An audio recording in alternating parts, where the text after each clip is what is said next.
welcome back to the Thought You Ought to Know podcast with Liz and... James. Oh my god. So, on today's episode, we have the onesie edition, if you can see. Not for any special reason in particular, mainly because it's rather cold at our home and we don't really want to change out of the onesies, so we're embracing them today. Cozy podcast. Cozy podcast. Maybe I'll put the hood up throughout the... Oh. Let's... Amazing. Right. This is how it's going to be. This is how it's going to be. On today's episode, we are analysing the female characters of Fleur Delacour, Cho Chang and Lavender Brown on this series analysing female characters from the Harry Potter series. So, let the games begin.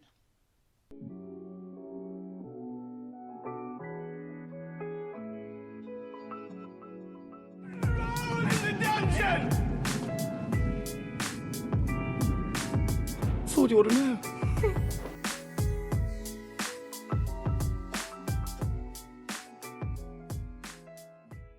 Remember, if you enjoy the episode, give us a thumbs up on the YouTube video. If you also are interested in our answers and want to reply with your own, please comment down below so we can sort of hear what your guys' thoughts are. Thank you for those that have commented on previous episodes. It really makes us happy to be able to read and discuss the answers with different people too. And subscribe to the channel for Potter Podcast on Fridays and Lush Monday videos. Fabulous. So, James, kick us off with the first few questions then. Hello everybody, by the way. I feel like it's always just... I always do the intro, but maybe we need to change it up so how would you feel about doing the intro? I'd be fine with doing the intro. Do you want to do the intro? Let's do it again. No. So the first question is, as it has been for everyone else so far, how does her character develop? So, Cho, Lavender and Fleur, in any particular order. Am I going first? Okay. I'll start with Cho, because I feel like it's like, I'm going to start with, I'm going to go from least to most development, I think. Yeah. Or would I start with Lavender? Yeah, I was going to think Lavender, I would do Lavender, sorry. Because, she only really gets like a pivotal role during the Half-Blood Prince. Mm-hmm. So obviously she doesn't have the biggest scope for development as a character compared to the other two, I think, who get a bit more. But yeah, she's a Gryffindor. In the book, she's the first student of their year to be sorted into Gryffindor. Oh my god! And I found some stuff out about her, like she went to the York Ball with Seamus as well. You never see that, but in the films. Interesting. Do you know what I think is a big character development, James? The fact that in the second film, the actress is not the actress we know. Well, yes, this is something I pointed out yesterday, in fact, to her. Until in the second and third films, I don't believe she's really cast in anything else. Lavender is black. Yeah, that was a twist. And then controversially substituted out for a white woman when it's Ron's love given a pivotal role. Yeah, that's a bit weird. But yeah. Yeah, we only really see her as Ron's like besotted love interest, don't we? She's obsessed with him. Her character doesn't really develop, like it doesn't go down like the girl power route, like Ron, you've screwed me over, let's like women. She always kind of still is annoyed at Hermione. And then she dies. So we don't get to see that character development really in the 7th film or books. Poor love. Spoilers.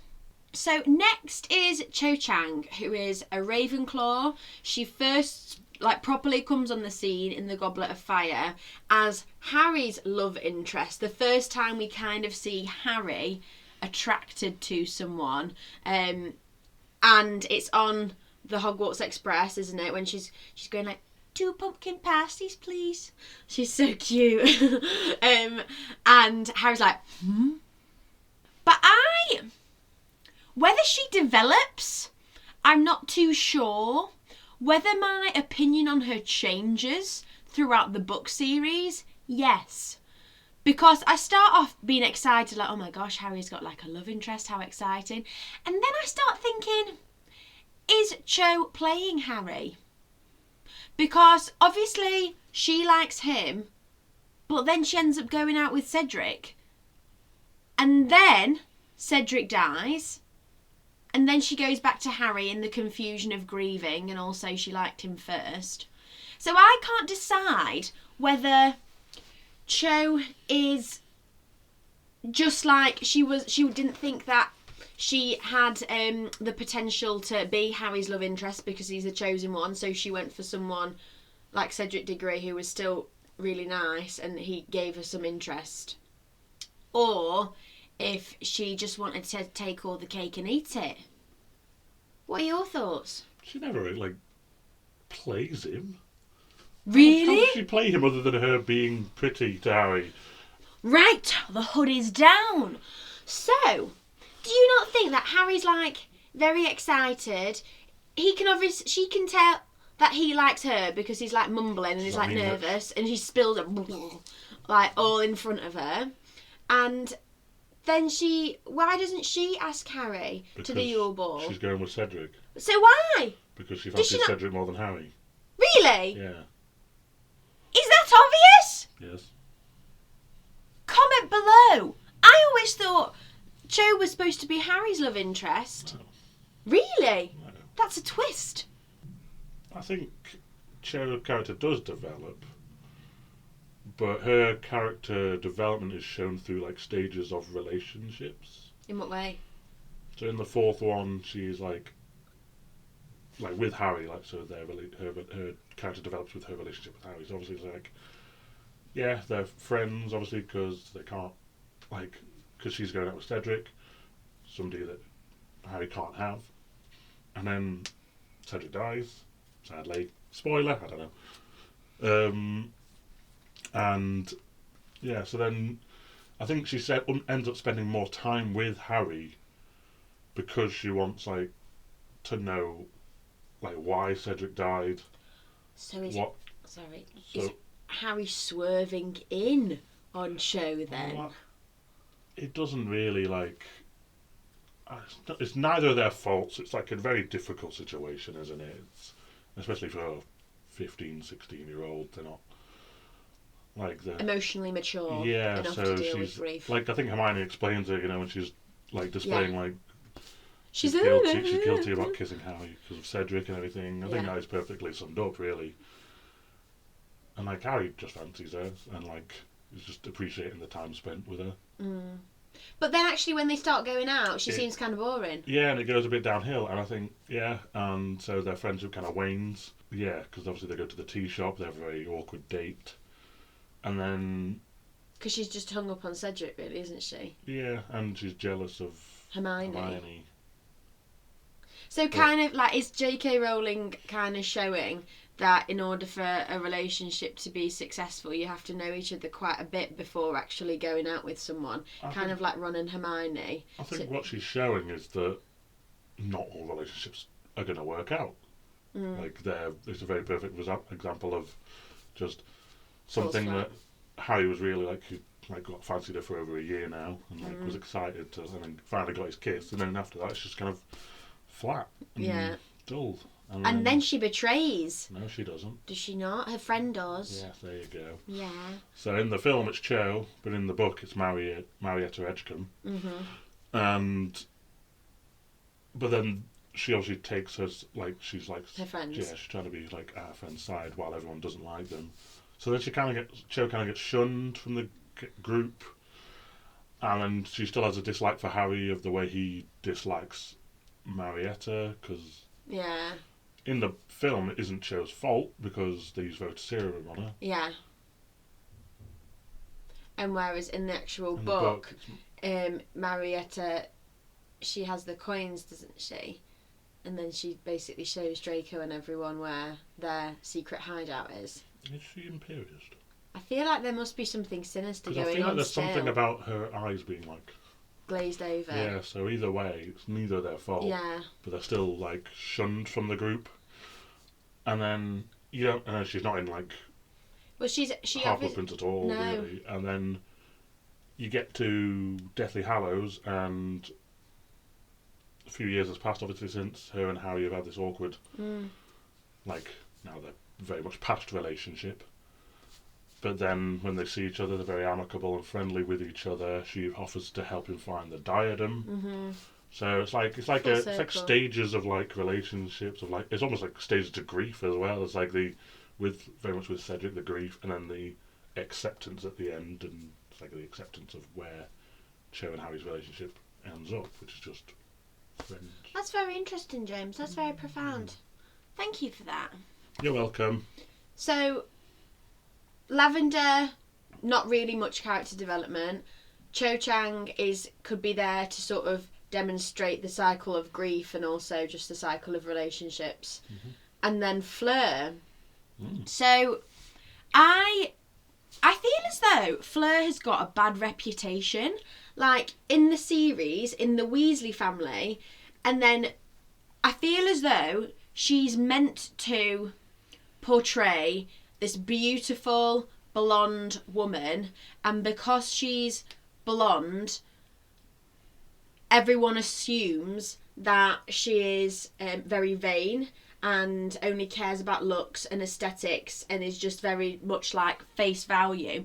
But she is. No, she's not. She's got a much more complex character than on the surface. So if you think about it, the fact that she actually put herself forward for the tournament demonstrates bravery, and also the fact that she wants a bit of fame as well.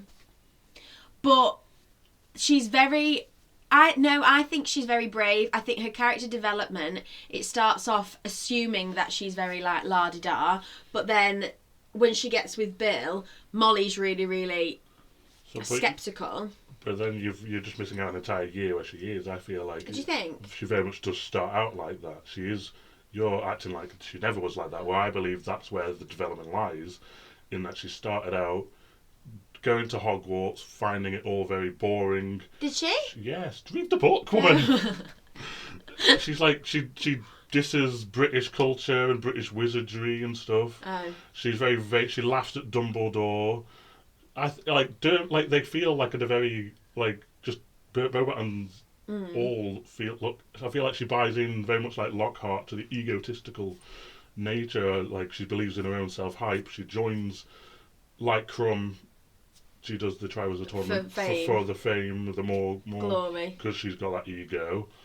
And then I think it's only once like she spends more time there, like she learns a bit more about English, the British culture. Yeah, and Harry saves her sister. I think that's the proper turning point. I think until that point she's very much a ignorant, arrogant so-and-so. But then Harry saves her sister and Ron, and she has a bit more faith in maybe the British, like some of the British wizards. And then she also sees Bill. She sees Bill at the third task and falls for him, and then she gets a job at Gringotts in the summer after the Goblet of Fire, and to learn English. And then I think she's got the most character development. By meeting Bill, somebody part of the Weasleys, a very humble, down-to-earth family, he kind of strips that arrogance, egotism. There is still elements of it there. There's very much, she is still very vain in her looks. But I think he definitely does manage to coax it out. Get her down to a point where she's off a high horse. And we will get to the favourite quote shortly, so I won't mention it now. I know exactly which quote it is. Because it just demonstrates her character development, doesn't it? And the shock as well. If I think about popping Fleur into a Hogwarts house, I would say Gryffindor. What would you say? Yeah. Would you? Yeah. She's a good character, but she just has a very large sense of ego. Yeah. It's like Harry, but Harry even buys into his own ego at times. Yeah. I am the chosen one. But I am the chosen one. Like Lockhart was like there's egotistical wizards, and witches believe their own hype. I think Crumb partly had that in his. But I don't know, because I feel like Crumb, I don't know. I don't think he feels the need to kind of show it off. No, I think he just had that natural charisma and cool. I know. I'm a young Quidditch champion, basically. No, when I was up. But Yeah, I know, but like everyone's like, Crumb. Perfect. So that was the first question. We do have quite a lot of complex characters in this episode, so bear with us. Number 2 then. The next question is, what do you think Beauxbatons was like compared to Hogwarts? So, I have recently read and watched the film The School of Good and Evil. James watched this with me, and I feel as though Beauxbatons is kind of like the School of the Good. You know, when they're all dressed up in their cute little clothes and they find out what's the best way to smile, and like they find loads of pretty spells and things. But like practically, I don't know how like Defence Against the Dark Artsy it is, but obviously I feel like it should be if they're getting like picked in to be part of the Triwizard Tournament. But I can just imagine them doing dance rehearsals and waving their wands and like butterflies coming out of them and like having singing lessons. I feel as though it's kind of like a private school. I feel as though parents have to pay a lot of money to get into Beauxbatons. Yeah, that's my vision. I think, yeah, my first point is 3 schools that like Hogwarts feels like a kind of normal school in the sense that like I don't know, it just feels like loads of different backgrounds, diverse. Yeah, and then like even though it is a boarding school, I guess. Then Beauxbatons feels like a elitist private school just by the way that. Maybe it's because of the way that Fleur and some of them act, like Vila's there, they're all very, again, like I said before, narcissistic, bit egotistical, like feel like they're like a rich vibe. And then Durmstrang's feels like a military school, very like when they come in, you think about when they come in, they'll come in with their like... Staffs. Yeah, and Karkov's very like... like general-esque. Yeah. So I feel like they're very... What kind of lessons do you think each one focuses on? I don't know. Because I feel like obviously Durmstrang's probably not much Defence Against the Dark Arts because they're... Just dark arts. Because the head teacher was obviously a Death Eater. Yeah. I don't know about maybe alchemy in Beauxbatons, and I'll give you the point why. One of the most famous people to come from Beauxbatons was Nicolas Flamel. Fabulous. So, obviously, very famous alchemist. But yeah, no, I feel like I don't know how much it would differ. Just I feel like the students, I feel like it would be very similar because obviously Madame Maxine, she seems alright. Yeah. She seems quite chill. She fancies Hagrid, so she must be pretty grounded as well. Yeah. She's a giant, so she comes kind of from a stigmatised, discriminated background, so actually how elitist can she be? I think the elitist thing just purely does come from the fact that like they do seem very like prim and be arrogant. Yeah. So it has that posh vibe. Yeah. But it's very nice the fact that there is like a headmistress as well. That's just nice. Yeah. Yeah. Okay. So the next question is why did the Weasleys not like Fleur? So this was a question that I posed just because it's very clear that Ginny takes the mick out of Fleur. Molly is very not accepting of Fleur at the beginning of her and Bill's relationship. And I think it all stems from like proud like mother of her son, like mother hen wanting to protect her sons, and maybe this idea that is Fleur just going out with Bill for the joke, just the experience that to say, oh yeah, I went out with a like a British wizard, this is what it was like, just to like laugh at them kind of thing. I think she's scared that Fleur's not serious about the relationship and Bill is getting invested in the relationship, so I think it's all out of fear.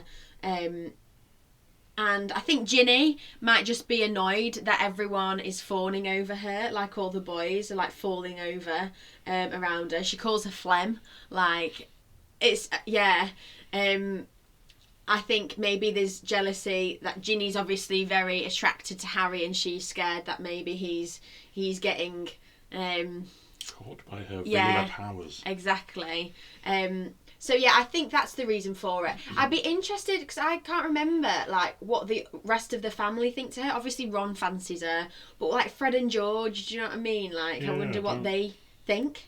That's a good point. I'm not entirely sure. Or if you know, let us know. Yeah, or are they just so like they don't really care about romance? What's going off with their family? They're just Angelina Johnson. Yeah. Yeah. So yeah, I think that's. Do you agree? Yeah, I feel it's slightly. They have their preconceptions about Fleur being part of Veela, being maybe it is being from Beauxbatons. So, yeah, they do. I think again, I'm going to say it again. I think they think she's arrogant and ignorant because she does.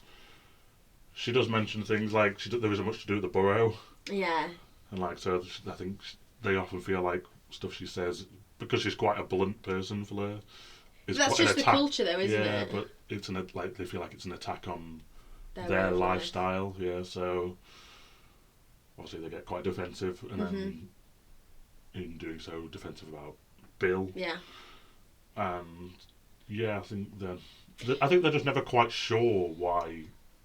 It's like not why she's with him. Yeah, like, not in because like obviously they are very like down to earth and humble, and that's very much not what they think she is. Yeah. So. And then I didn't mention it before, but like her character development from meeting her in the Goblet of Fire, and then to where we think that she's where I think she's gonna be in the future, which we'll mention soon, is such a character twist. Yeah. Fabulous. What do you think about the DA members' reaction to Cho revealing their location? What do you think about that one? If it is how it said in the film that she had Veritaserum used on her, it's pretty peak, the fact that they were so cruel to her when she's literally been forced against her will to share the truth. If it's how it plays out in the book and she's defending her friend, I think they still need to be a bit nicer about the situation, because obviously especially if they're Gryffindor, she's being loyal to her friend. And, well, I guess loyalty is more of a Hufflepuff trait, really. And bravery is more of Gryffindor. But so what's she doing as a Ravenclaw? Yeah, she's not being very intelligent, is she? But she's defending her friend, and I feel as though that's still an admirable quality to have. And I think they should see it from the viewpoint as she understands what happened was bad, but at the same time, she can't demonise her friend and ostracise her from the rest of society. So can you just be a little bit kinder towards me, at least? Oh yeah, definitely. I think either way it plays out, I feel like it's unfair. They're unfair, like, for how long? Because, like, because in the book, Fred and George give, like, I don't know how they managed to do it, but they give Marietta sweets that end up spelling sneak in, like, acne on her forehead. Yeah. And she still has that in the Deathly Hallows. That's so bad, isn't it? And it's like, they're so... Even though, like, yeah... That's cruel. Yeah, like, especially, like... I know it's a very, like, serious situation with, like... Obviously, when they get caught, like, Umbridge is insane and tyrannical, so it is bad that they do get caught, but if Marietta's imperious and if Cho is Veritaserumed, either way, it's not really fair. So. Exactly. So this is interesting because you think, like, Gryffindors are always so, like, everyone loves Gryffindor, we love Gryffindor. But actually they can be quite cruel at the same time. That example of what Fred and George has just done there, I love the twins to pieces, but that's really, really cruel. There's a lot of... Yeah, I feel like that summarises it really well. Like, whereas Slytherins are always demonised, but Gryffindors get away with some of the stuff that they do because it's like, they're Gryffindor, they're the best house. And actually we all just need to be Hufflepuffs. Like me and James, okay? How well did Lavender and Ron's relationship portray relationships, early relationships, school relationships? Very well! Very, very well, I think. I think they portrayed it very clumsily, which I think is the nature of first relationships, like teenage relationships anyway. I think it was summarised brilliantly when it's all physical, that relationship between Ron and Lavender. Ron is just excited the fact that he gets to snog someone's face at the beginning.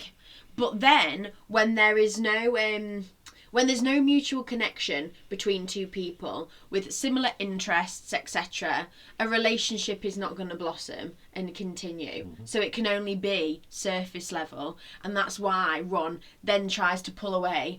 But again, not at all girls being girls, because this is not the case, and that's super stereotypical. But in the case for Lavender, she's grown very, very attached to Ron at this point, and he is a pretty big deal if you think about it. I know that everyone laughs about Ron, but he's the right-hand man of Harry, for goodness sake. He is there with Harry. He went down to the Chamber of Secrets. He was the one to do the Quidditch, the chessboard, in the Philosopher's Stone. He's there. He's present for each one of the things. So Hermione's pretty hot stuff. Ron is pretty hot stuff. So it's a big deal that Lavender gets to snog Ron, if you know what I mean. So she has grown attached to him. And then it just kind of summarises that sad ending sometimes where someone's just like, I'm tapping out now, I'm not interested anymore because we're not actually compatible. Yeah, I think it summarises it very well. No, yeah, I agree. I think Ron's just grateful he's getting the attention. So obviously it's always very much Harry. Yeah. Harry. Even though it is all three of them, it's always Harry. Yeah. And so he's now getting attention thrown at him, so of course he's going to take it. Especially because everyone, Ginny especially, was really, really nasty towards her brother and was saying, Hermione's already been kissed, Harry's already been kissed, it's just you, you are the only one that's being slow, and that's why he goes into it. And I think that is a really good reflection of teenage relationships and the pressure that teenagers can feel that they're behind with the rest of their friends, so they need to catch up despite, and friends, you feel pressured to keep up with your friends. And I think that film and book summarises that really nicely, that actually Ron's rushed into this relationship, mm-hmm. and it finishes not in a good way, which is a contrast from Cho and Harry. It also Harry. finishes in a good way for... Not for Lavender! But for Hermione, so... Yeah. Mm. Cool. Next one. So, why did JK decide that Lavender had to die? Why her over other students or other characters that we know? Let you go first. Did she die? Yes. But only in the film. Well, specifically in the film. Because you see it. In the film, you see her, Fleur, and Munched. Just eyes open, dead on the ground. But in the book, she's still moving. Her body's still... She's not dead. She's not... There's no specific mention in the book that Lavender dies. It can be presumed maybe she did. Blood loss, maybe, but... Yeah, or just because the injury was bad. She fell from the clock tower and then she's stirring. Because I don't even know if it's not even specifically mentioned that in the book Fenrir does manage to even attack her on the ground before Hermione blasts him away. So there's many things. Yeah. She could be a werewolf. She could be dead. She could be alive in a wheelchair. But then I think they chose her like they chose Colin Creevey and they chose Ted Tonks. In that, obviously, they wanted it to be... It's war, so casualties will happen. I don't think there is a specific reason why it was her, why it was Colin, why it was Ted. I think they did it for the emotional impact of these are characters that you know, mm-hmm. Rather than, a random Gryffindor student was dead on the floor. It's yeah. Okay. Give it Lavender's name, give it Colin's name. It's you can equate that to, shit, I know this person. This person was just a funny little character that took pictures of Harry in the second year. Now he's dead. Lavender's Ron's girlfriend. Now she's dead. It gives that weight to it. Mm-hmm. But I don't think there's any context or subtext to her character dying means this or Colin means that. It's just it's a casualty. They happen in war. So very good answer. Hello. Moving yeah. on. Okay. So the next one is just the quotes. Your favourite quotes from Right, let me get my notes out. I wonder if we have similar ones. So, my first one, and I'm going to say it like this because this is how it is spelt. Oh no, you're doing the accent. What do I care how he looks? I am good looking enough for both of us, I think. All these scars show is that my husband is brave. That's from Fleur, by the way, not by Lavender. Yeah, I had that one too. I think because that just shows her character development, doesn't it? The fact that she's not shallow anymore. Yeah, it's no, but she is. She's yeah. very vain in that. Yeah. I'm so beautiful gorgeous for both of us. But that's something that I would say. Yeah, that's very much with you. So you say maybe that's why I love Fleur so much. Scars? No, love is. Yes, I agree. That's probably the best quote for her. Mm-hmm. And then I have... Right, I don't think this is the case in the books, but in the film, Cho only has 13 lines. Something like that, yeah. And most of them are Harry. Harry! Yeah. So my favourite one, just because I think the actress delivers it so well, like I've mentioned before. 2 pumpkin pasties, please. I just love it. I think it's because I want to be in the Hogwarts world on that train having pumpkin pasties. So I'm just jealous that Cho gets to have them. Fair. I think mine is, sorry, I'll just read mine is, yeah, I'm okay. Anyways, it's worth it. It's just learning all this makes me wonder if he'd known it. And it's like, of course he did. This is like Expelliarmus Reducto. The guy's 2 years above Harry at this by the point he dies. Of course he knows how to do Expelliarmus. I'm just wondering if he'd be able to knock a wand out of something's did he know all this? hand. Just because Neville's only learned to do it doesn't mean that Cedric could apparently turn a watch into a whistle and have it sing you the time, according to Moody. Yeah. So he's apparently meant to be very... Of course he knew it. That's so funny, isn't it? I bet Harry's there like, yes. Of course he did. I learnt it from him. Yeah. You told me to have a bath with an egg. Yeah. Brilliant. And then for Lavender, I love this line. Ah, see, he senses my presence. Because, again, yeah, I can imagine me saying something like that to you. He senses my presence. Mine's a little like, it's a couple of lines that it's her and Harry. So Harry goes, look, why don't you go and talk to Ron about all this? Harry asked. And she says, well, I would, but he's always asleep when I go and see him, said Lavender fretfully. Is he? Said Harry, surprised, for he had found Ron perfectly alert every time he had got up to the hospital wing. Oh my God. So the poor love. He was like, Lavender's here. Ron, yeah, probably Ron just Grab! That's funny. That's so cruel. It's very cruel, but it's the funny. poor love.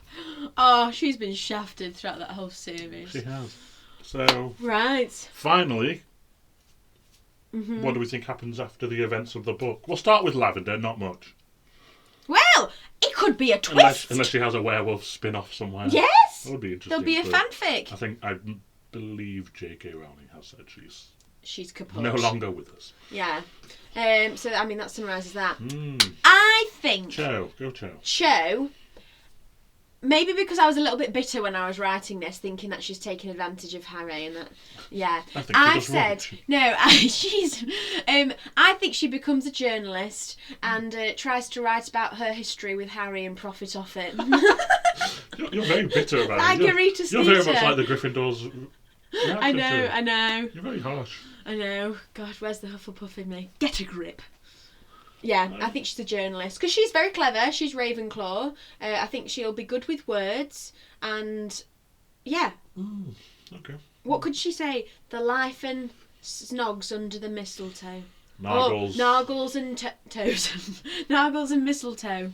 My life with Potter. My life with the chosen one. My couple of years. Right, yeah. What we do know is she marries a muggle. Oh, does she now? She marries a muggle. Oh. Yeah. And I think that's about all you know, really, from her. But I thought maybe she could also go the Ginny route and play Quidditch. She was a good seeker. Yeah. I thought she was a very good seeker. So that's a good idea. maybe that's the route she goes down. We don't really know much about her, to be honest. They kind of phase her out. What does her husband look like? I don't know. Robert Pattinson? And then Lavender. She's dead! Not Lavender. Fleur. I think she remains at Shell Cottage and raises bambinos, little ginger bambinos, by the beach. And she goes over to France every now and again. She houses Madame Maxine in her tiny cottage, and it's very funny to watch. And I don't think the relationship with the Weasleys ever becomes like best friends. I don't think she's ever going to be best friends with Molly. But I think they've got an amicable relationship. Molly looks after the little Sprogs while her and Bill go off and go on some holidays together. Yeah. Yeah, I mean, I think you're quite close. They have 3 kids. Do they? Apart from that, I don't really know much. She goes on the Wizarding World's Next Top Model. Probably. Yeah, I think she might just continue like living as she lives more with Bill. She just becomes more grounded, more humble. I think she becomes very, very good at running and swerving every time her husband turns into a werewolf. Yeah. Yeah, I think probably eventually her and the Weasleys would be like friendly with each other. Like, especially like now that they know that she's not. Like, the more they get to know her, and then the more that they realise that she's with Bill just because she loves him rather than anything else. I think they'll be fine with it. Do they stay together? Or does Fleur become mad? The fact that actually she's just become a housewife. Who said she's a housewife? We've not mentioned a job. Well, she's working at Gringotts. Maybe she... Just, stays there. Yeah, with Bill. Love it. Love it. Yeah. Well, that is the end of the episode. We are now over halfway through this series. We have another 2 episodes left of this series.